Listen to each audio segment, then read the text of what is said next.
우주평화 유지 프로그램 24-3편 새 예루살렘이 셋째 하늘에서 지구로 내려올 때에 지금 현재 체제인 은하의 위치가 재정비, 변경된다라는 말씀을 이 시간에는 살펴보도록 하겠습니다.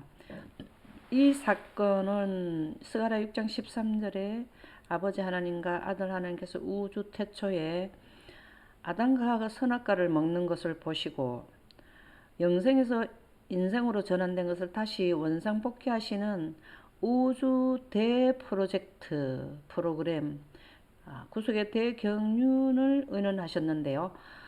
인류의 역사 6천년, 환경의 역사는 7천년에 끝나는데요. 7천년이 지나고 나서 셋째 하늘에 있는 새 예루살렘이 지구로 내려올 때를 의미합니다. 그래서 평화의 언원의 끝부분에 대한 예언이 되겠습니다. 스가랴 6장 13절에서 계획을 한 것이 이제 실천이 된다는 계시록 21장 2절에 기록되어 있습니다.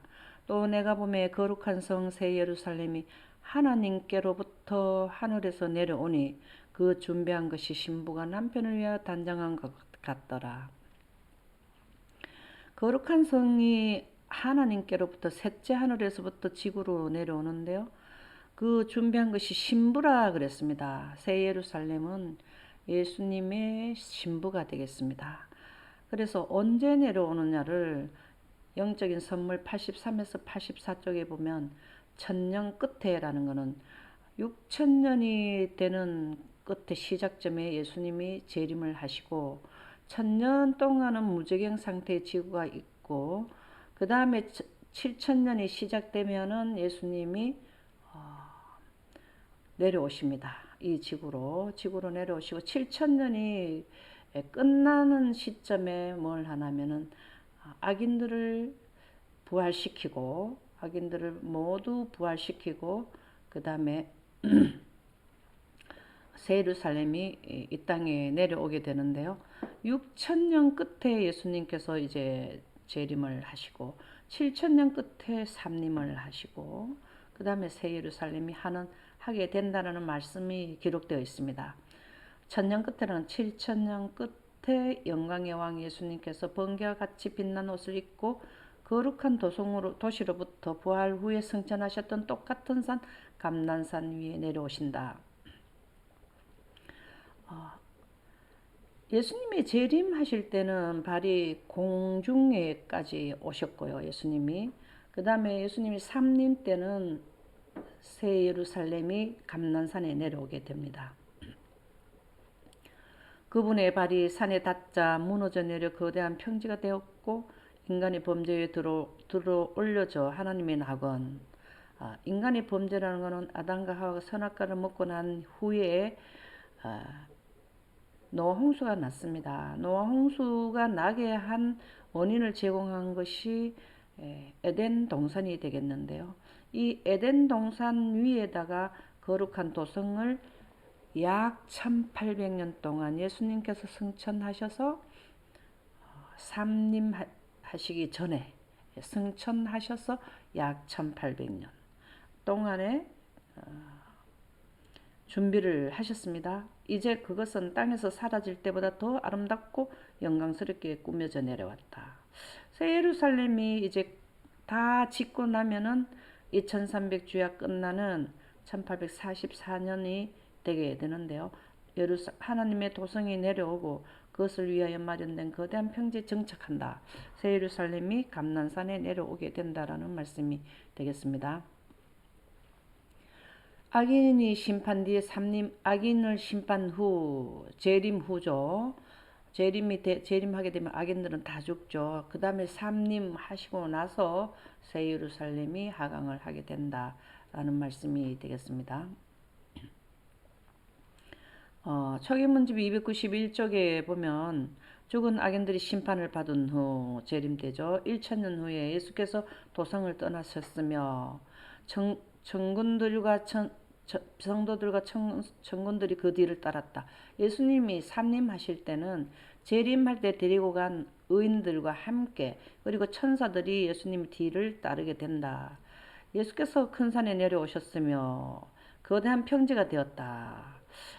그래서 보니까 그때 우리는 크고 아름다운 도성이 내려오는 것을 보았는데 그 도성은 12기초석으로 되어 있었고 12문이 있었는데 한쪽에는 각각 3개씩 있었으며 각 문마다 천사가 지키고 있었다. 우리는 도성이다. 큰 도성이 하늘에서 하나님께로부터 내려온다고 외쳤다. 이분들은 예수님과 함께 삼림을 한 의인들이 새 예루살렘에 하강하는 것을 보고 너무나 좋아서 외쳤다라는 것입니다. 그 도성은 찬란한 강체와 영광을 바라면서 내려와 예수께서 준비해 놓으신 거대한 평지에 놓여졌다. 그래서 여기에 광채와 영광이 나오게 된다라는 것이죠. 예수님이 재림하시고 났을 때에 새 예루살렘 내려올 때 새 예루살렘에는 영광과 강체가 나오더라는 말씀이 되겠습니다. 그러면 어디로부터 내려오느냐를 살펴보도록 하겠습니다. 초기 문제 41쪽에 보면 무거운 먹장 구름들이 일어나 서로 부딪히고 대기층이 갈라져 종이처럼 밀려나갔다. 이것은 14만 4천인들이 빛으로 옷을 갈아입기 위한 준비를 의미합니다. 준비가 되는 환경을 의미하는데요. 공기가 종이축같이 떠나버리고 그때 우리는 오리온 성전의 열린 공원을 볼 수 있었다. 그들은 빛으로 옷을 입었기 때문에 육안으로 1500년 떨어져 있는 오리온 성전의 열린 공원을 직접 확인을 하였다라는 말씀인데요. 그것으로부터 하나님의 음성이 나왔다. 예수님이 오시는 날짜와 시간이 선포될 때 하늘이 종이축같이 떠나가게 되는데요. 바로 그 열린 공원을 통하여 거룩한 도성이 내려올 것이다. 올라갈 때도 이리로 올라가고 내려올 때도 이렇게 내려온다는 것이 기록되어 있습니다. 스가랴 8장 3절에 보면 나 여호와가 말하노라 내가 시온에 돌아왔은즉 시온에 돌아왔다는 것은 예수님은 삼림하실 때 영광의 구름을 타고 먼저 악인들을 부활시키는 영광을 타고 지구 전체의 영광을 보처럼 싸게 되어 있는데요. 시온이라는 것은 하나님의 빛이 있는 지구를 시온이라 합니다. 지구에 돌아왔다라는 말씀인데요. 그 다음에 예루살렘이 하강을 하니까 예루살렘 가운데 거하리니 이 예루살렘은 온 우주를 통치하는 관할청 어린 양이 온 우주를 통치하는 기관이 되겠습니다. 온 우주를 통치하는 어린 양의 보좌는 거기에서 통치권인 하나님의 영광이 입사되어 있습니다. 그래서 이것을 예루살렘은 진리의 성읍이라 이끌겠고 진리는 빛인데요. 빛이 가득한 우주 통치권이 있는 것이 새 예루살렘이더라고 기록되어 있습니다. 만군의 여호와께서는 성산이라 일컫게 되었고 이 새 예루살렘이 정착한 감람산은 거룩한 산이라고 일컫는다라고 기록이 되어 있습니다.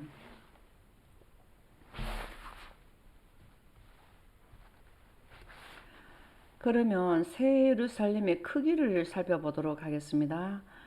현대인들이 이해할 수 있는 단어를 살펴보도록 하겠습니다. 똑같은 내용인데요. 계시록 21장 16절에서 17절 말씀. 새 예루살렘은 네모가 반듯한 정사각형이라고 하네요. 천사가 잣대로 성을 재어보니 이 말씀은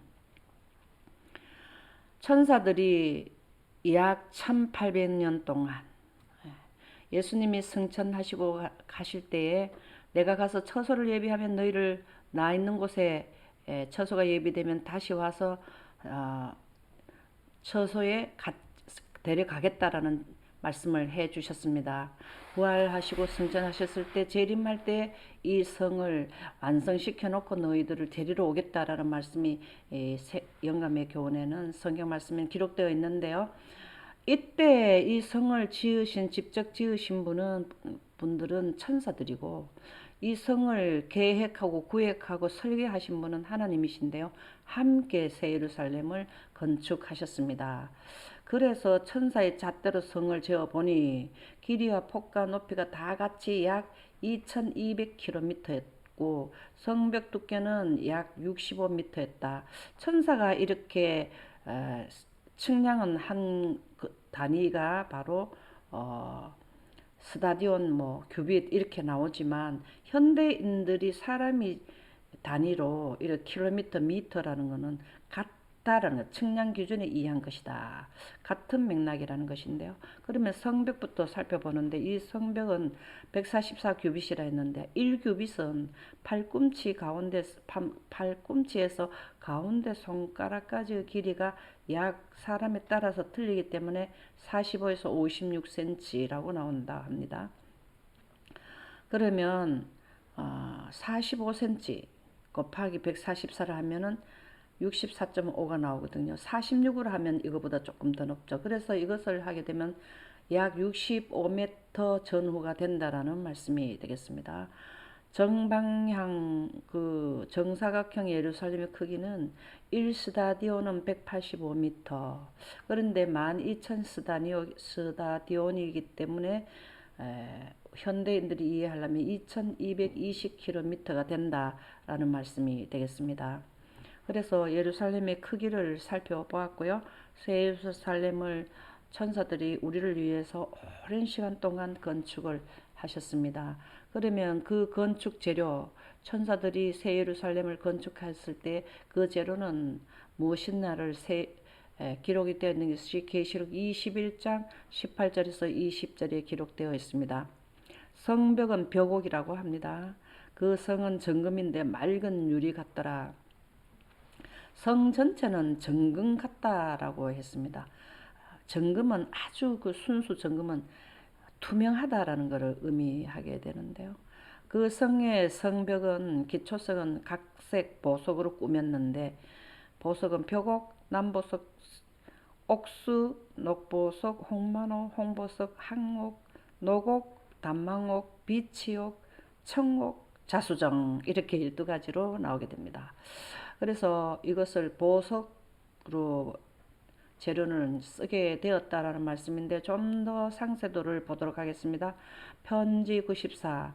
가장 풍요로운 경험의 사람들이 가진 모든 강체는 단지 의의 빛, 태양빛의 반사일 뿐이다. 이 의의 태양빛이라는 것은 창세기 1장 3대의 빛을 의미합니다. 아버지 하나님과 아들 하나님께서 생성하시는 영생하는 생기를 의미하는데요. 이런 것을 이해한 사람들은 예루살렘이 하나님의 빛을 반사하듯이 이러한 원칙, 영생하는 원칙을 설명하는 분들은 하나님의 빛을 반사하게 된다. 하나님의 빛에 대한 활동과 모든 그 원칙을 이해하게 됐을 때 설명을 할 수 있다라는 말씀을 기록해 주셨고요. 주와 가장 가까운 생애를 하는 사람은 하나님하고 가장 가까우려면은 빛에 대한 영생에 하는 원칙을 이해하는 것이죠. 주와 가장 가까운 생애를 하는 사람은 하늘나라의 밝은 빛을 비추게 된다. 가장 밝은 빛이 우주에서 가장 밝은 빛은 하나님의 빛입니다. 모든 항성의 빛보다 더 밝은데요. 그것은 영광을 선포하게 된다는 말씀이 되겠습니다. 주는 세상에 알아주지 않지만 그의 이름이 하나님의 어린 양의 생명책이 기록된 그분의 숨겨진 사람들을 갖고 계심을 하나님께 감사드려야 한다. 이 여기는 어린 양의 생명책이 되겠습니다. 우리가 간청, 군청이나 시청이나 이런 도청이나 이런 지역에 도민이나 이런 분들은 거기에 이름이 기록되어 있는데요. 우리의 땅에다가 지어놨는 새 예루살렘은 우리의 관청이 되겠습니다. 그래서 거기에는 영생하는 하나님의 백성들의 이름이, 의인들이 여기에 이름이 기록되게 되는데요. 그것으로 인해서 감사해야 되지 않습니까? 모든 각자의 이름이 기록되었다고 생각하면 너무나 감사합니다. 하나님의 보석 상자 속에 있는 가장 작은 보석의 강체가 하나님을 영화롭게 할 것이다. 여기는 보석 상자라고 표현되어 있습니다. 왜냐하면 재료가 다 보석이기 때문에요. 그런데 그 안에는 누가 그 안에 하면 지구에서 구원받은 자들이 의인들이 빛으로 옷을 입고 지구의 그 인들이 거처가 바로 새 예루살렘이 되겠습니다. 여기 안에 사는 분들은 14만 4천인들이고 그 주변에 있는 분들은 14만 4천인을 제외한 모든 사람들이 이 주변에 살게 되기 때문에 거처가 되는데요.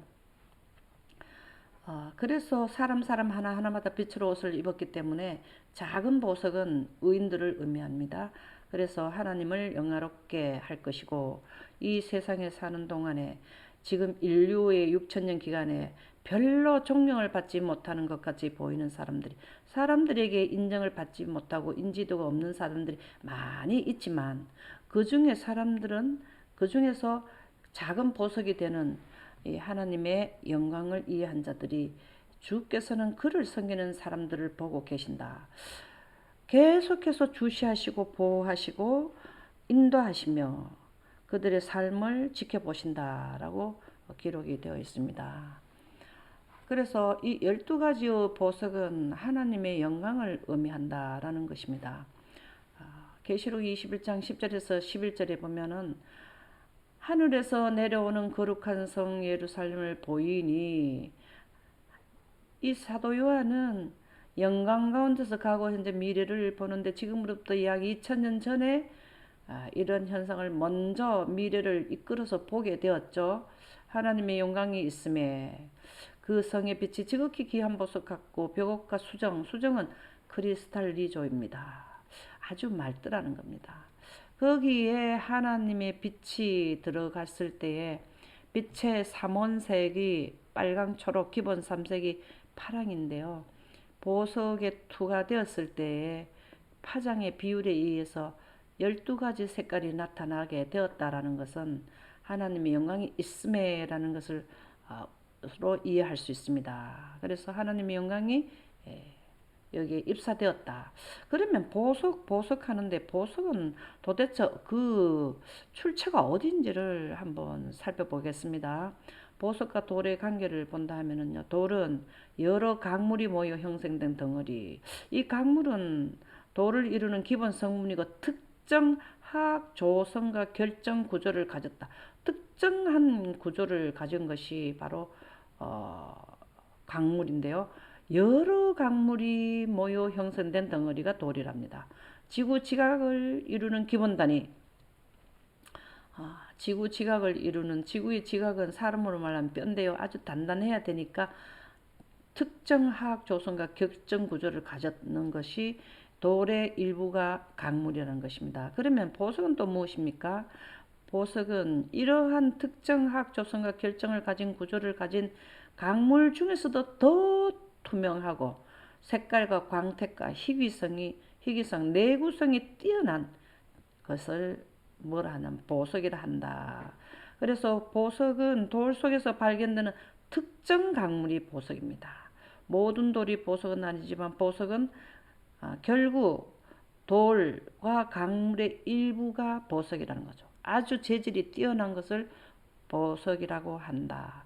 그러면 이러한 보석 투명성, 특정 구조 내구성이 있는 보석을 재료로 쓰셔서 거기에다가 하나님의 빛이 전달될 때 갇히게 되는 것이 새 예루살렘입니다. 이것을 이사야 선지자는 52장 1절에 기록하고 있습니다. 시온이여 깰지어다 깬다라는 것은 하나님의 영광의 빛이 가득하게 될 때 깬다라는 건데요. 내 힘을 입을지어다. 거룩한 성 예루살렘이여 내 아름다운 옷을 입을지어다.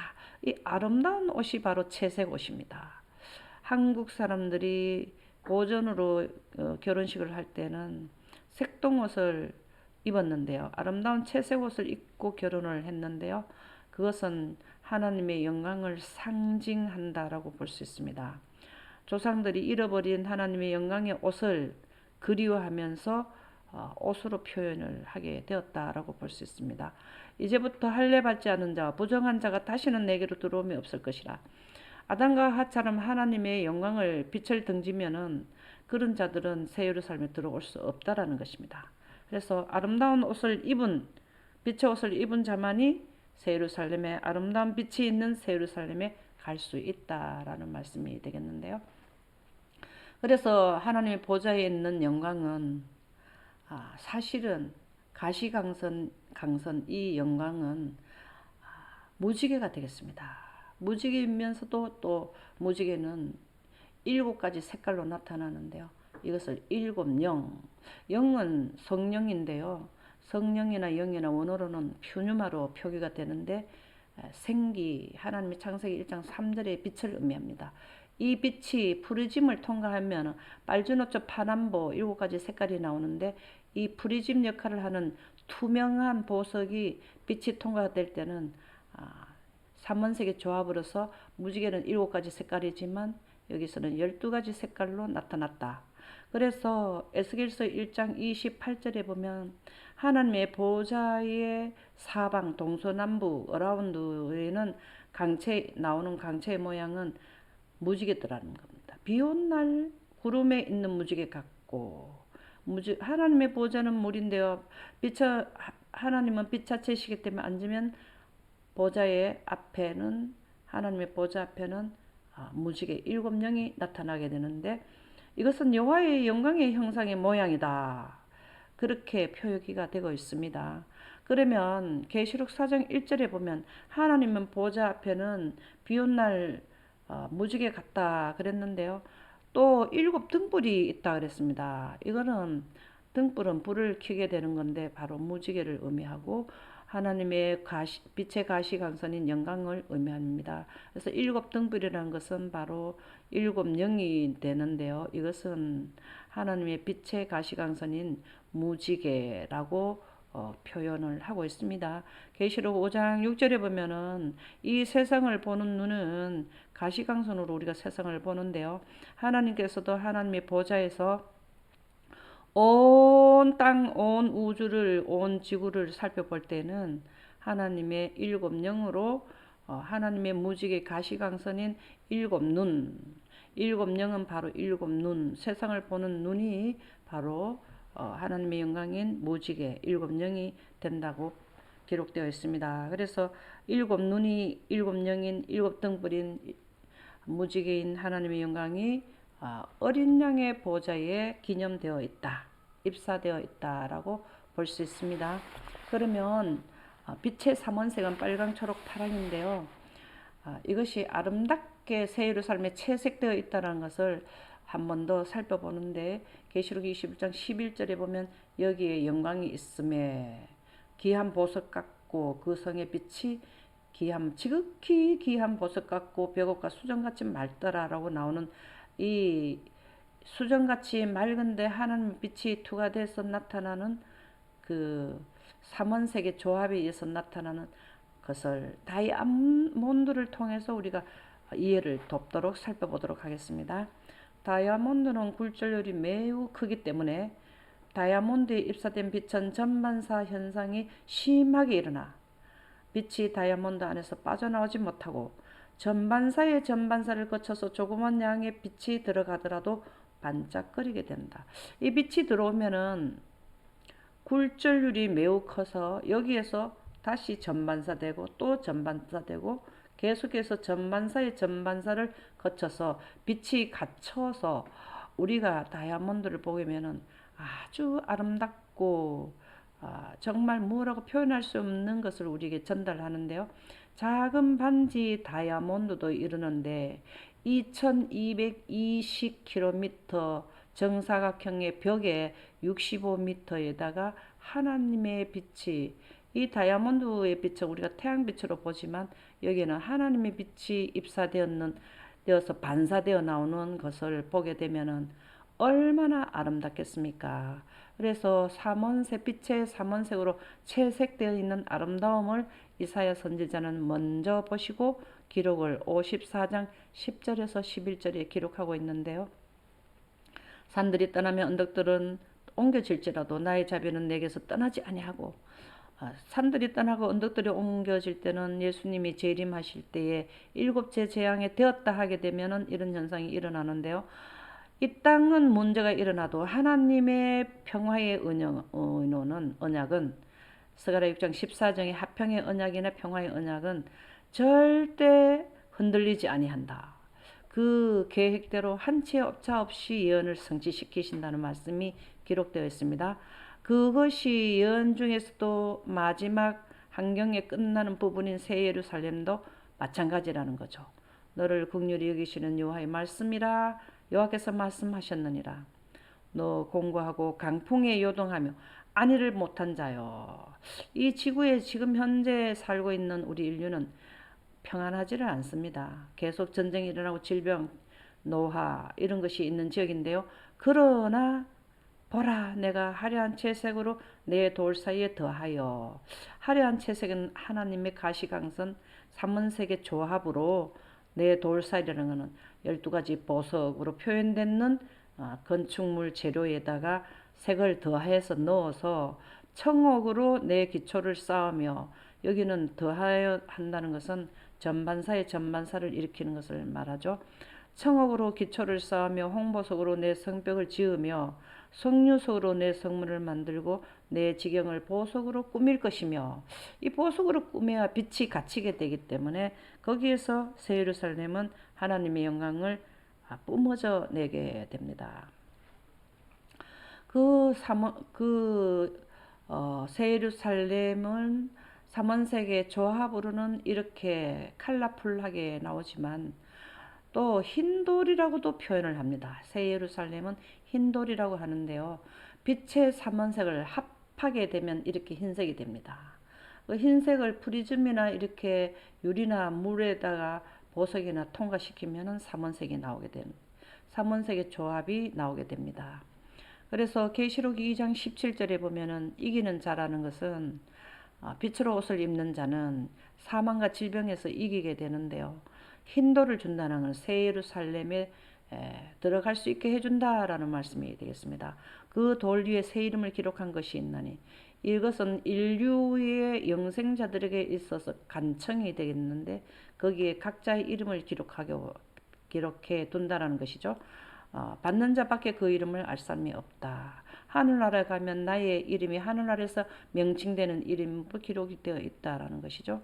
여기서 히다라는 흰돌 할 때 히다라는 것은 리케라는 언어로 리케인데 헬라어로 빛나다에서 유래 하얀이라는 것을 의미한다. 그러면 계시록 4장 4절에서 5절에 보면은 그러나 사대의 그 옷을 더럽히지 아니한 자 몇 명이 있어 내게 있어 흰 옷을 입고 할 때도 이 루코스 빛의 옷을 의미합니다. 이 빛의 옷을 입은 분들이 아름다운 채색도 되고 또 전체 색이 합쳐지면 흰색도 되는 하나님의 보좌에 갈 수가 있습니다. 그래서 우리는 빛의 옷을 꼭 입어야 되는데 그 옷은 예수님이 재림할 때 영광 가운데서 순식간에 호련히 변화해서 빛의 옷을 입고, 그들은 합당한 자인 영고라 이기는 자는 이와 같이 흰 옷을 입을 것이요 그 이름을 생명책에 결코 지우지 아니하고 그 이름을 내 아버지 앞과 그의 천사들 앞에서 시인하리라. 이름이 여기에 주민으로서 거민으로 우주 거민으로서 이름이 등록됐기 때문에 합당하죠. 그래서 시인을 받게 된다라는 것입니다. 우리가 이길 수 있는 것은 영광 가운데서 우리가 죄를 이길 수 있기 때문에 이 땅에서 우리는 영광에 대한 것을 많이 이해되어야 된다라는 말씀이 되겠습니다. 하나님의 영광은 하나님의 품성이기 때문에요. 흰돌은 또 하나님의 영광이 가득한 성곽이라고 표현되어 있습니다. 에스겔서 21장 15절에 보면은 이 칼이 많은 사람들을 낙담하게 하고 엎드려지게 할 것이라. 예루살렘에는 하나님의 그 빛은 칼이라고 묘사한 칼 이렇게 묘사하고 있습니다. 그래서 내가 성문마다 번쩍번쩍하는 칼을 두었다. 그것이 번개처럼 번쩍거리며 죽일 준비를 하고 있다. 하나님의 영광의 빛으로 부활한 악인들이 다 유황불 속에서, 유황불 못은 영광의 빛을 말하는 것입니다. 그것에서 다 전멸을 하게 되는데 이 번쩍거리는 것으로 인해서 길이 있을 것도 영생하는 자도 하나님의 영광이요 없어질 것도 하나님의 영광이라는 말씀이 성경에 기록되어 있습니다. 그래서 성문 가운데 성에 있는 새 예루살렘에 있는 빛이 영생자들에게는 영생가게 하는 에너지고 악인들에게는 영멸가게 하는 강력한 칼이 되겠습니다. 그래서 스가랴 2장 5절에 보면은 여호와의 말씀에 내가 그 사면에서 동서남북이죠 불성각이 되며 이 전체가 불성각이 된다라는 것입니다. 그 가운데서 영광이 되리라. 그 영광이 기념되어 있다라는 것인데요. 시편 50편 2절에 보면 온전히 아름다운 시온에서 하나님의 빛을 발하셨다. 아름다운 시온이 바로 새 예루살렘이 되겠습니다. 그러면은 여기에 불성각하는 불에 대해서 왜 불성각이라고 아름다운 새 예루살렘을 표현했는지 이것을 이해를 돕는 말씀을 보겠는데요. 태양광이란 태양빛이죠. 다이아몬드 속으로 잎사에 들어가면 분산된 파장의 색깔에 따라 굴절률의 차이로 태양광선이 다이아몬드 속에서 여러 색으로 퍼지게 됩니다. 이렇게 분산되어 나온 화려한 광채를 파이어라고 합니다. 우리도 하나님의 빛이 보석 속으로 재료인 보석 속으로 잎사에 들어갈 때에 파장의 색깔에 따라 분산된 파장의 색깔에 따라 하나님의 가시광선의 분산된 파장의 색깔을 따라 굴절의 차이로 12가지 보석으로 표현되어 있다라는 말씀이 되겠습니다. 그것을 바로 불성각이라고도 표현을 하더라는 것이죠. 그 불성각, 하나님의 영광이 가득 차 있는 새 예루살렘은 우주에서 가장 빠른 속도를 가진 빛이 하나님의 영광이 기념되어 있는 곳이 바로 새 예루살렘 성에 하나님의 영광이 있는데 이 영광은 우주에서 속도가 가장 빠른 것이 되겠습니다. 하나님의 빛보다 더 빠른 것은 없는데요. 그것을 설명했는 베드로후서 3장 8절의 말씀에 보면은 사랑하는 자들아 주께서는 하루가 천년 같고 천년이 하루 같다는 이 한 가지를 잊지 말라. 주의 목전이라는 것은 하나님의 보좌를 말하는 거죠. 천년이 지나간 어제 같으며 밤의 한순간 잠깐 같다라는 거죠. 한 시간이라도 한 경점이라도 볼 수 있는데요. 같을 뿐이미라. 지구에서 천년을 사는 시간이 하나님께서는 계시는 곳에는 하루 같다라는 거죠. 우리가 천년이 갖는 것을 하나님 것은 하루 만에 천년에 지구가 천년 동안 지구가 천번을 돌았는 것을 한꺼번에 다 볼 수 있다. 그것을 여기에 설명하고 한순간에 다 볼 수 있다. 이렇게 시간의 차이가 다르다는 것이죠. 하나님의 빛이 있는 지역에는 우주에서 가장 빠른 속도가 있는 지역에는 이렇게 그 거대한 질량이 발생됩니다.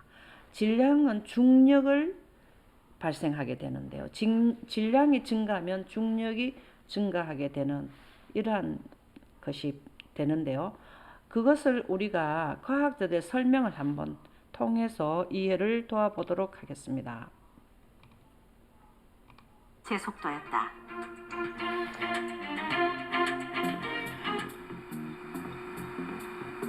입자 가속기 라인이다. 전자총으로 전자를 쏜다. 작은 질량의 전자는 가속기 안에서 증폭되면서 어마어마한 에너지를 갖게 된다. 그에 따라 질량 또한 엄청나게 커진다. 빛의 속도라는 매개체가 곱해지기 때문이다. 저희 가속기가 가속시키는 전압이 얼마냐면은 25억 전자볼트입니다. 그래서 전자를 이런 가속기에다 넣고 가속을 시키면은 그래서 160m를 지나가게 되면은 전자는 정지하고 있을 때의 질량에 비해서 약 5,000배 정도 무거워집니다. 그래서 예를 들어 가지고 그러니까 생각을 해보는데요. 만약에 우리 가속기로 사람을 가속시킬 수 있다. 그러면 대한민국 표준 체중이 한 70kg 정도 되는 사람을 가속시키면은 160m 끝에 가면은 그 사람 몸 질량이 350톤이 됩니다. 열 감지 카메라로 포착한 빛의 속도로 가게 되면은 질량이 5,000배로 증가하게 된다고 했습니다. 질량이 증가하게 되면 중력이 또 비례하게 되는데요. 여기에 하나님의 보좌에는 하나님의 빛이 있기 때문에 중력이 우주에서는 가장 크게 작용을 하게 됩니다. 우주를 구성하는 우주가 유지되는 기본 조건이 양력, 강력, 전자기력, 중력인데요. 이 은하가 하나하나 이 점이 다 은하인데요. 이 은하들이 발생하는 중력을 이길 수 있는 힘이 바로 과학자들은 청력이라는데요. 여기는 하나님의 보좌, 셋째 하늘이 하나님이 계시는 곳인데 하나님의 보좌에서 하나님의 빛이, 보좌는 물인데요, 입사되어 있을 때에 그 중력이 이 우주에서 발생되는 이러한 은하가 발생하는 중력을 이길 수 있는 것을 과학자들은 청력이라 합니다. 중력을 이길 수 있는 힘이 바로 하나님의 빛이 물과 만났을 때 발생하게 되는데요. 그래서 이 우주는 하나님의 보좌를 중심으로 돌고 있는데, 하나님의 보좌를 중심으로 돌고 있다라는 것은 별들과 태양계들이 모두 그들에게 정해진 일정한 궤도를 따라 하나님의 보좌를 돌고 있는 것을 보게 된다라는 것은 바로 이 중력을 이길 수 있는 청력이 있기 때문에 우주를 통치하는 통치권인 하나님의 빛으로 뭘 하냐면은 온 은하를 그들의 일정한 궤도를 돌게 하고, 은하가 서로 부딪히지 않고 멀리 사라지지 않도록 하나님께서 균형을 잡으시고 통치를 하신다는 말씀이 되겠습니다. 그래서 일정한 궤도를 따라 보좌를 돈다는 것은 하나님의 빛의 속도가 우주에서는 가장 빠르고, 그 가장 빠른 것은 질량을 5,000배로 사람을 70kg 되는 사람을 엄청나게 50배로 질량을 증가시킬 수 있다라는 것이 바로 빛의 속도를 갖게 될 때라는 것입니다. 그래서 하나님의 통치권으로 이 우주가 돌게 되는데, 이것은 중력을 이길 수 있는 힘이 있다라는 말씀이 되겠습니다. 그래서 우주에서 가장 빠른 것은 하나님의 빛이 되겠습니다. 지구가 1000년을 도는 기간을 하나님께서는 1시간 만에 1초에 30만 킬로를 7바퀴 반 지구를 7바퀴 반 도는 속도로 1000년이 가야 되는 것을 하나님의 빛으로는 1시간이나 한경점에 볼 수 있다는 것입니다.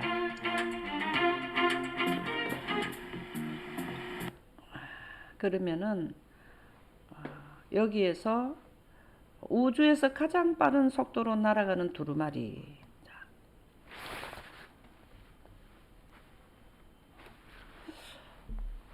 우주에서 가장 빠른 속도로 날아가는 두루마리라는 말이 나오는데요. 여기서 스가랴 5장 1절에서 2절에 나옵니다. 그가 내게 묻되 내가 무엇을 보느냐 하기로 내가 대답하되 날아가는 두루마리를 보나이다. 이 두루마리를 70인역에서는 낫이라고 표현을 하고 있습니다. 그러면 우리가 두루마리 하는 것은 사실은 성경책을 의미하는데요. 교회 증언 8권 319쪽에 보면 성경의 원본은 영광이라고 표현했습니다. 그 설명이 이렇게 나오는데요. 성경 신구약 전체 성경은 그리스도 안에 있는 하나님의 영광의 계시, 하나님의 빛을 드러냈다, 계시는 드러냈다라는데요. 이 드러냈다는 게 성문화시킨 것이, 물리적인 하나님의 영광을 기록한 것이, 성문화시킨 것이 성경이다. 그래서 성경책이 날아가지를 못하잖아요. 그것은 원본인 영광이, 예수님께서는 구름을 타고 온 우주를 다니십니다. 우리도 앞으로 재림을 하시면 구름을 타고 온 우주를 다닐 것인데요. 하나님의 영광은 우주를 다니는 운행수단 자가용이 되겠습니다. 그래서 그 영광을 새 예루살렘에 넣었기 때문에 이것을 날아가는 두루마리를 보나이다 하는 것은 영광으로 날아다니게 하는 이 영광이 입사되어 있는 새 예루살렘을 의미하는데요. 왜 새 예루살렘이라 하느냐? 영광의 구름이라고 하지 않고 왜 새 예루살렘이라는 것은 그 뒤에 답이 있는데요. 날아가는 두루마리의 크기가, 길이가 20규빗이고 너비가 10규빗이라고 하는데요. 이것은 모형의 제도의 성막 제도는 성소 뜰이 있고 첫째 칸이 있고 두 번째 칸은 지성소고 첫째 칸은 성소인데요. 첫째 칸의 크기와 동일하다는 것입니다. 그래서 모형의 제도의 성소는 새 예루살렘의 터가 있는 에덴 동산을 의미하고, 다시 말해서 이 성소 첫째 칸은 지구를 의미합니다. 성소 첫째 칸과 두 번째 칸의 사이는 휘장이 있는데요. 이렇게 휘장이 있는데요. 하나님의 빛이 영광이 지성소에 있습니다. 이 영광이 차단된 지역은 생명체가 살고 있는 차단된 지역은 지구밖에 없습니다. 그래서 여기를 성소는 첫째 칸은 에덴 동산을 의미하는데 그 위에 첫째 칸의 원형이 바로 에덴 동산 위에 지었는 새 예루살렘을 포함하게 되는 것입니다. 그래서 그렇기 때문에 날아가는 두루마리는 에덴 동산에 위어진 새 예루살렘을 의미합니다. 그래서 날아가는 두루마리가 바로 새 예루살렘을 의미하는데요. 또 이렇게 날아가는 두루마리를 에바라고 합니다. 이 에바가 날아간다. 날아가는 두루마리가 새 예루살렘을 에바라고도 표현을 한다라는 말씀이 되겠습니다. 스가랴 5장 6절에서 7절에 보면 내가 묻되 이것이 무엇이니까 하니 그가 이르되 나오는 이것이 에바라 했습니다. 이게 어디서 나오느냐 하면 셋째 하늘에서 지구로 나오게 되는데요. 온 땅에 그들의 모양이 이러하니라. 이 에바 가운데 한 여인이 앉았느니라. 여기에 에바가 새 예루살렘이 지구로 하강을 하게 되는데 이 지구의 가운데에는 한 여인이 앉았다 하는데요. 여인은 여기 에바라는 것을 왜 새 예루살렘이라 하는 것을 원어로 보면 에바는 에파인데 신전. 옛날에 우상을 섬기는 자들의 신전도 있지만 여기에서 우리의 신전은 하나님의 새 예루살렘의 성을 의미하기도 하죠. 여기에 보면은 여인은 히브리어로 이사라고 하는데요. 이사 네비아는 여선지자를 의미하고 이샤 조나는 하나님의 빛을 등진 악한 사람 여인들 창녀로 표현을 하고 있습니다. 여인은 교회를 의미하게 되는데요. 에바 가운데 한 여인이 앉아 있더라는 것입니다. 그래서 여기에 지구 전체의 예루살렘 성이 내려올 때는 예수님이 산림합에 서서 악인들을 모두 부활시켜 놓은 상태입니다. 이 전체의 악인들 전체를 여기 한 여인이 앉았느니라고 말합니다. 여인은 교회인데 교회 전체 하나님을 믿지 않는 전체 악인들을 의미하는데요. 여기에 가운데라는 말은 히브리어로 타웨크인데요.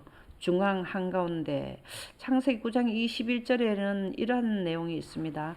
노아가 포도주를 먹고 포도주에 취해서 장막 가운데서 벌거벗었다. 하나님의 빛으로 옷을 입지 않은 악인들이 벌거벗은 상태, 육신 그대로 있는 상태에 있는 여인들이 있더라는 말씀이 되겠습니다. 이 가운데의 타웨크가 의미하는 것은 악한 여인들, 하나님을 반대편에 있는 사단 쪽에 간 사람들을 의미합니다. 그래서 여기 있는 여인들은 악한 여인들이 지구 전체에 있더라는 것인데요. 여기에 보면은 조각이 나옵니다. 조각은 에벤이라 해서 재단 범죄자로 돌로 칠 때, 그러니까는 죄인들을 옛날에는 돌로 쳐서 죽게 했죠. 스데반도 돌로 침을 받게 되었는데요. 가늠한 여인도 돌로 치게 하는 그것이 바로 뭐냐면 악한 사람들을 돌로 치게 하는 게 새 예루살렘입니다. 이것이 조각이 들리더라.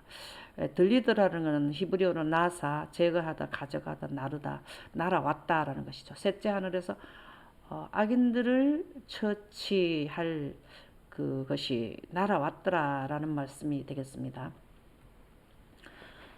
그런데 스가랴 5장 8절에서 9절에 보면 그가 이르되 이는 악이라 하고 그 여인을 에바 속으로 던져놓고 이 에바에서 나오는 영광의 빛으로 던져넣는다는 것이죠. 유황불에 태워지게 된다는 것을 말하는데 납조각을 여기 또 조각이 바로 뭐냐면은 돌이죠. 납조각을 에바 악이라는 것은 히브리어로 입, 발성기관, 명령, 입구, 출구, 칼날을 의미합니다.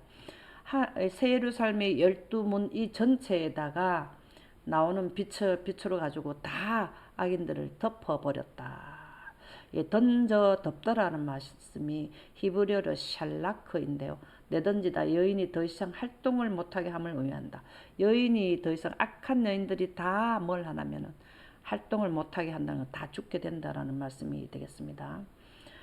그래서 여기에 또 눈을 또 들어보니까 악한 여인도 있었는데 또 보니까 두 여인이 나오더라는 거죠. 여기에 보면 두라는 히브리어로는 쉐나임인데요. 복수가 아닌 양수, 한짝, 한쌍, 결합을 의미합니다. 우리가 앞서 말씀드렸을 때에 새 예루살렘을 어린 양이 신부라고도 했습니다. 그래서 신부는 여성 가운데서도 뭐냐 하면은 네비야, 여선지자들이 살 예루살렘 성을 신부 첫 번째 여인으로 보고 두 여인 중에 또 거기에 들어가서 사는 의인들은 하나님을 믿는 백성 아샤 네비아가 되는 여인들이 두 여인으로 표기가 되어 있습니다.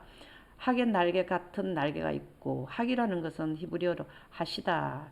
굉장히 다정한 때 사용하는 단어랍니다. 새랍니다. 굉장히 새가 다정하게 부부가 지내나 보네요. 이것을 다시 말하면 항새 여성형으로 보게 되는데 어린 새끼에게 친절하게 된다.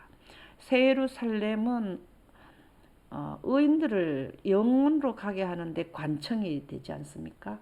그런데 여기에 보면은 두라는 것은 결합, 새 예루살렘과 의인들이 결합하는 것을 여기에 만나게 되는 것을 두 여인이 나오는데 라고 표현이 됩니다. 그래서 날개를 한번 보겠는데요. 두 여인 중에 날개가 달리고 13 의인들도 빛으로 옷을 입었기 때문에 잘 우주를 다닐 수 있는 것을 날개로 표현할 수 있습니다. 그래서 새 예루살렘은 날개 같은 날개가 있고 이것은 영광이 전반사되어 있기 때문에 셋째 하늘에서 지구로 내려오는 이런 날아다니는 역할을 하는 것을 날개로 영광을 날개로 표현을 했다라는 건데요.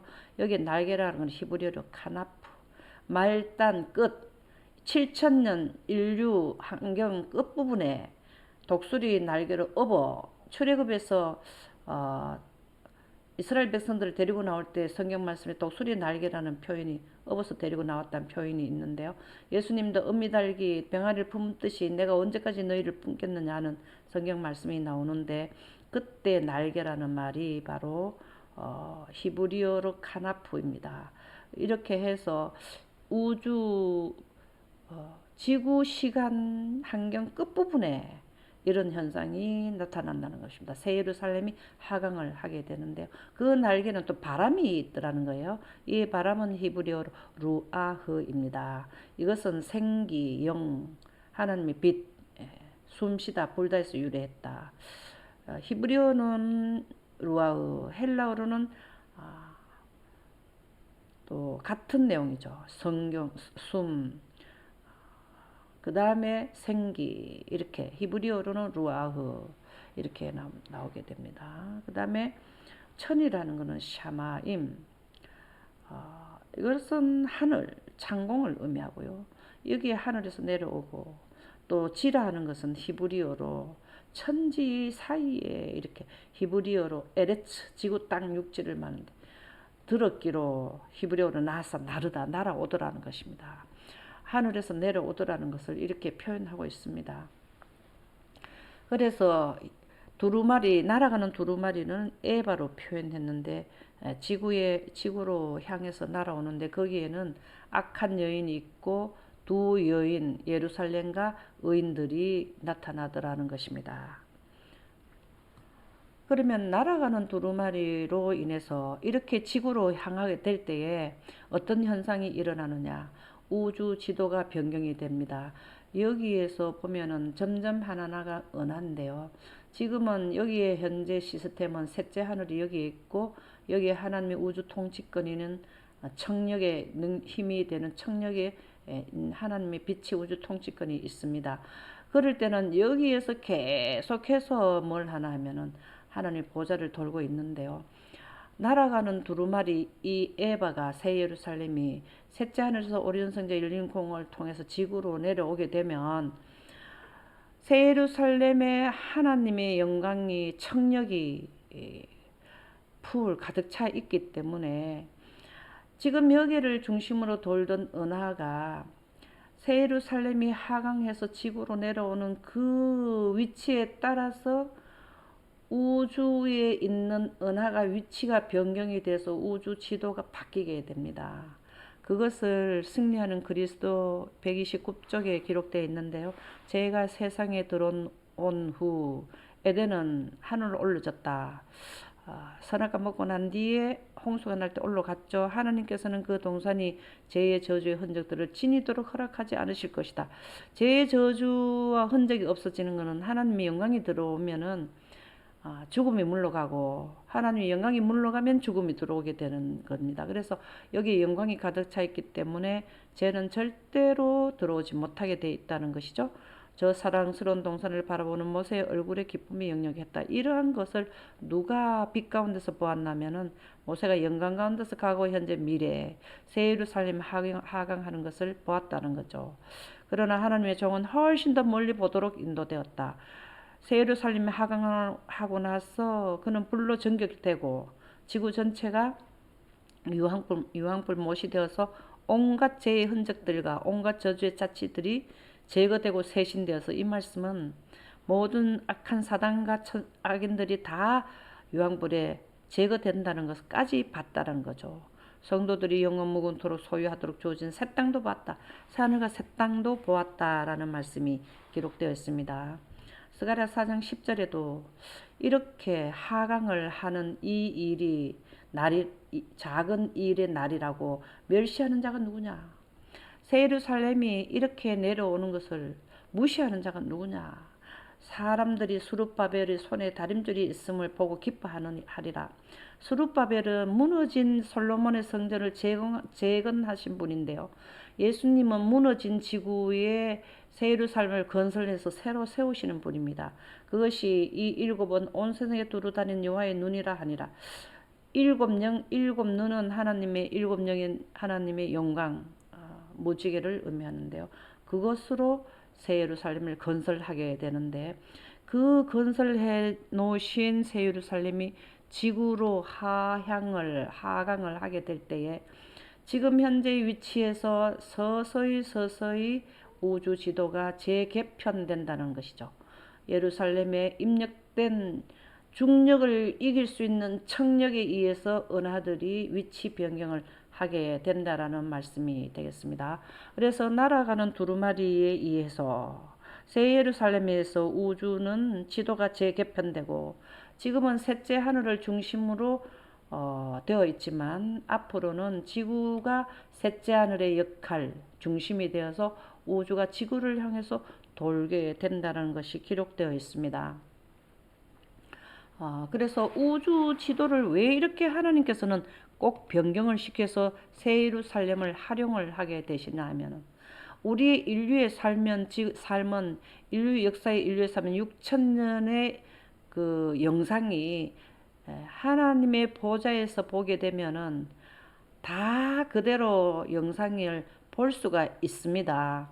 하나님의 보좌에는 과거, 현재, 미래를 함께 펼쳐져 있는 하나님의 영광이 있기 때문에 빛의 속도로 하나님의 빛의 속도로 보면 과거가 현재고 미래가 현재이기 때문에 이 시공간에 기록된 영상을 그대로 볼 수 있습니다. 그렇지만 새 예루살렘이 셋째 하늘에서 지구로 하강을 하게 되면 거기에 기록된 영상이 지도가 이 지도 은하 자체의 지도가 개편됨으로써 그 영상이 깨끗하게 지어지게 된다는 말씀이 되겠습니다. 우리가 하늘나라에 가서 새 예루살렘에 들어가고 또 새 하늘과 새 땅이 됐을 때는 우리의 죽음의 영생의 환경에서 삶과 죽음이 있는 그러한 인류의 삶을 보면서 영생하는 것은 굉장히 고통이 있을 것입니다. 그러나 마음에 피곤함이 있는데 그러나 그 영상 자체가 없는 영생은 안전한 영생을 할 수 있고 마음이 행복한 영생을 할 수 있기 때문에 하나님께서는 새 예루살렘을 통해서 인류의 삶에 지워지는 영상이 지워지는 지옥의 역할을 하는 새 예루살렘을 오랫동안 지으시고 하강을 시키십니다. 새 예루살렘을 지으신 이유는 여러 가지의 이유가 있지만 그 중에 하나가 인류의 삶을 지우는 역할을 한다라는 것이죠. 예레미야 50장 20절에 보면 그날 그때에는 이스라엘의 제약을 찾을지라도 없겠고 이스라엘의 하나님의 백성의 의인들이 영생하는 자들의 인생의 삶을 볼라도 볼 수가 없고 유다의 죄를 찾을지라도 발견하지 못하며 죄 가운데 살면서 생활했던 것이 다 영상이 지어지고 이는 내가 나의 남긴 자를 사할 것이라. 이 남긴 자라는 히브리어는 샤아르인데요. 살아남다, 남기다라는 뜻입니다. 사할 것임이라는 말은 히브리어로 샬라흐인데요. 용서하다, 사면했다. 이 영상 자체를 지워버렸다라는 말씀이 되겠습니다. 스가랴 3장 9절에서 10절에 보면 만군의 여호와가 말하노라 내가 너 여호수아 앞에 세운 돌을 보라. 이 돌이 바로 새 예루살렘을 의미합니다. 그 돌에 7 눈이 있으니 여기 하나님의 영광이 있다라는 말이죠. 내가 거기에 새길 것을 새긴다. 여기에 관청이죠. 인류의 모든 구원받은 자, 남은 자들이 새 예루살렘의 이름이 기록되어 있고요. 이 땅의 죄악을 하루에 제거하리라. 셋째 하늘에서 지구로 향해서 내려오는데 얼마나 속도가 빠른지 하루 만에 내려오더라라는 것입니다. 예수님은 반나절에 왕복을 하셨는데 왜 새 예루살렘은 하루 만이라고 표현이 되었느냐. 거대한 도성을 아주 신중하게 내려오는 것을 하루의 시간이 소요되겠다라는 의미로 이해되면 되겠습니다. 제거하리라는 말을 히브리어는 아바르인데요. 건너가다 사라지다, 소멸하다, 죄가 소멸된다라는 말씀이 되겠습니다. 사라지다. 그런데 언제 사라지느냐? 두 개의 구체적인 장소 사이에 이동할 때 사라진다는 것입니다. 자, 구체적인 장소, 두 개의 구체적인 장소는 지금 현재 새 예루살렘은 셋째 하늘에 있는데요. 구체적인 장소인 지구로 이동을 할 때에 이스라엘의 남은 자들의 삶의 영상이 완전히 제거된다라는 것입니다. 이 영상이 제거되는 것은 하루만인데요. 우주가 재정비되는 시간이 하루가 걸린다라는 말씀이 되겠습니다. 그래서 제거하리라는 이 말씀으로 인해서 예루살렘이 이동될 때 영상이 지어진다는 확증을 할 수 있는 영감의 말씀이 되겠습니다. 그래서 드디어 이제 새 예루살렘에 감난산에 도착을 하게 되는데요. 감난산에 도착하게 되는 것이 스가랴 5장 11절에 보면은 준공한다라고 나옵니다. 준공. 그들이 지구가 이제 완전히 영원으로 돌아가는데 새 예루살렘이 안착을 해야 이제 준공이 된다네요. 그들이 신할 땅으로 가서 그것을 위하여 집을 지으리니 이 신할이라는 것은 바벨탑을 짓는 장소입니다. 그래서 지구는 무너져도 큰 성 바벨론이 하는데요. 이 큰 성 바벨론이라는 단어가 시작된 것이 신할 땅에 바벨탑을 쌓을 때 비로소 바벨이라는 말이 나오게 되었습니다. 그래서 이 신할 땅이라는 것은 지구 전체 땅을 압축해서 나타낸 단어라고 보시면 되겠는데요. 거기에 준공되면 새 예루살렘 지구에 안착되면 그것이 제 처소에 머물게 되리라. 제 처소라는 것은 에덴 동산 터 위에 지어졌기 때문에 에덴 동산은 원래 지구의 땅이기 때문에 제 처소에 앉게 되는데요. 여기에서 준공이라는 히브리어의 쿤이라는 건 준비하다, 고정하다, 확고하다. 이것을 준공이라고 한다고 표현되어 있습니다. 제 처소 히브리어는 메쿠나, 고정된 받침대. 원래 받침대가 에덴 동산은 지구잖아요. 거기에 기초를 하고 토대를 삼는다라는 말이 제 처소라는 의미가 되겠고요. 머물게 되리라는 히브리어는 야나흐인데 이제 여기에 계속 영원토록 머물게 되고 이제 셋째 하늘에 이동됐을 때보다 원래 자리에 와서 영원히 휴식을 하고 정착하고 쉬게 된다는 말씀이 머물게 되리라는 말씀이 되겠습니다. 대쟁투 663쪽에 보면 나의 하나님 여호와께서 임하실 것이요 모든 거룩한 자가 주와 함께 하리라. 그날에 그의 발이 예루살렘 앞 이것은 삼림 후에 새 예루살렘이 감난산에 안착한다라는 말씀이죠.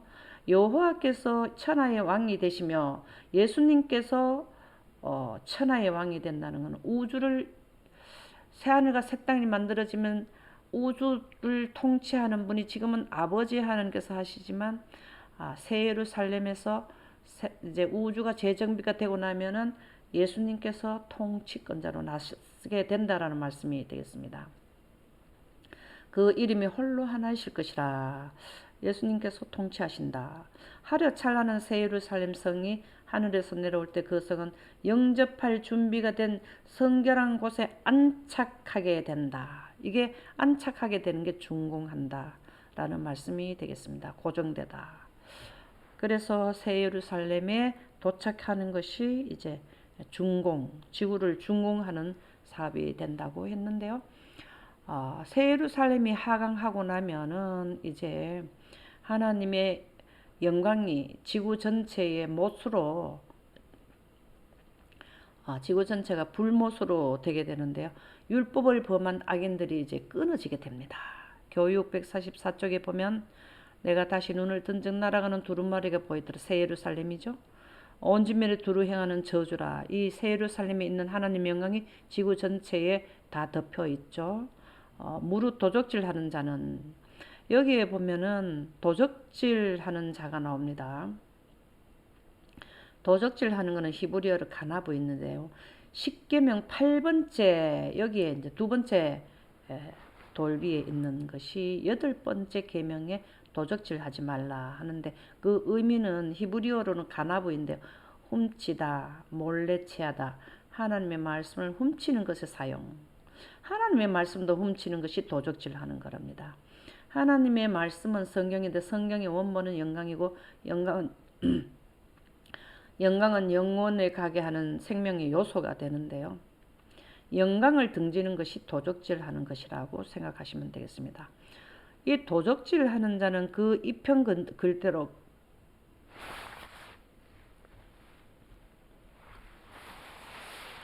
여기에 적어놨는 글대로 이제 끊쳐지고라는 것은 불못에 완전히 소멸돼 버리고 무릎 맹세하는 자는 여기 맹세라는 것은 10계명 세 번째 계명에 여호와의 이름을 망령되이 일컫지 말라라는 글이 바로 여기에서 무릎 맹세하는 자는 저편 글대로 끊쳐지리라. 여호와의 이름이 바로 나는 스스로 있는 자라 하는 하나님의 빛이 하나님의 이름인데요. 내 이름으로 보낼 성령 거룩한 분의 영이 창세기 1장 3절의 빛인데요. 그것을 등지면 거짓말하고 속이고 허위하게 되고 거짓 예언, 하나님의 영광 가운데서 예언이 펼쳐지는데요. 그러면은 영광을 등져버리고 거짓말 속이고 허위로 하게 되면 예언도 거짓으로 나온다. 이 두 가지를 범한 자들은 여기 다 끊쳐지게 된다라는 말씀이 되겠습니다. 저편 글대로 끊쳐지리라. 만군의 여호와께서 가라사대 내가 이것을 바라였나니 하나님의 영광으로 불못을 되게 하니 발하였나니 도적의 집에도 들어가며 이 도적질해 하나님의 율법을 범한 자들을 지구 전체 악인들은 다 도적질했죠. 내 이름을 가리켜 망령되이 맹세하는 자의 집에도 망령되이 허위 하나님의 이름은 빛인데 영혼 불멸서를 보면 하나님의 빛을 생기를 성령을 존재성을 존재자로 해버리면 그것이 거짓말을 하게 되는 것이죠. 허위가 되는 것이죠. 이렇게 하는 자들의 집에도 들어가서 그 집에 머무르며 여기에 악인들이 다 죽게 되는 여기에 들어가는 분들은 다 거짓말하고 망령되 여호와의 이름을 제대로 이해되지 않았다는 분들이 여기 들어간다. 하나님 빛을 등진 자들이 들어간다. 그 집을 여기에 있는 모든 악인들의 집을 그 나무와 그 돌을 아울러 사르리라. 여기 돌이라는 것은 새 예루살렘에서 나오는 빛이죠. 그 빛으로 다 멸망시키겠다는 것입니다. 하나님의 율법은 악한 일을 하는 모든 사람들에게 유죄를 선언한다. 그래서 새 예루살렘이 하강하기 전에 하나님의 보좌에 악인들과 천사들이 형벌을 얼마 받을 것인지 그 이름들 옆에 기록이 되어 있는데요. 그 유죄를 집행하는 때가 언제냐 하면 예루살렘이 하강했을 때라는 말씀이 되겠습니다. 그래서 이러한 예언의 말씀, 6천년과 7천년의 인류의 대프로그램을 예언은 꼭 증거되어야 된다. 가리부분 기별 2권 371쪽에 보면 그대들은 무엇을 쓸까 무엇을 출판할까 혹은 무엇을 말할까를 배우기 위하여 세상의 기대를 걸지 말라. 그대들의 모든 말과 행실이 공교히 만든 이야기를 쫓을 것이 아니요 세상에서 나오는 책은 현실적인 것을 쓴 것도 있지만 현실적으로 쓴 것도 그 책에는 영생의 기별이 없습니다. 대부분의 소설입니다. 소설. 공교히 만든 이야기를 기록한 것이 세상에서 만든 책들인데요. 그러나 영생이 기록되어 있고 실제 사실적으로 경고하고 예언하는 글이 적혀 있는 것이 성경입니다. 공교히 만든 이야기를 쫓은 것이 아니요 성경은 또 우리에게 더 확실한 예언이 있어 어두운 데 비치는 등불과 같으니 영생가게 하는 것이 성경이니 날이 새어 샛별이 너희 마음에 떠오르기까지 재림하기 전까지 너희가 이것을 주의하는 것이가 아니라 예언을 대어서 살펴보라는 말씀이 기록되어 있습니다. 베드로후서 1장 16절과 1장 19절에 있는 말씀을 설명해 주셨는데요.